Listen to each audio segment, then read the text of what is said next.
बातमी आहे मध्य रेल्वेबाबतची। मध्य रेल्वेची वाहतूक ठप्प झाली।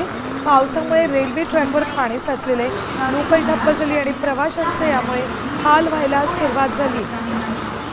ठाणे, भांडूप, कुर्ला या 3 स्टेशन्सवरची रेल्वे ट्रॅकवर पाणी साचले त्याची दृश्य अपडेट्स घेऊयात आमच्या प्रतिनिधी रुपाली बडवे यांच्याकडून। रुपाली, मध्य रेल्वेची वाहतूक गेल्या अर्धा ते पाऊण तासापासून बंद आहे असं कळतं। त्यामुळे सगळ्याच वाहतूक व्यवस्थेवरती याचा परिणाम आपल्याला झाल्याचं पाहायला मिळतं। नुकतीच जी बातमी समोर येते त्याच्यानुसार आता ठाणेपासून CSMT पर्यंत जाणारी जी संपूर्ण रेल्वे सेवा आहे ती पूर्णपणे आता ठप्प झाल्याचं कळतं आहे। या मार्गावरून मागच्या अनेक काळापासून खरं कोणतीही ट्रेन खरं गेल्याचं पाहायला मिळत नाहीये।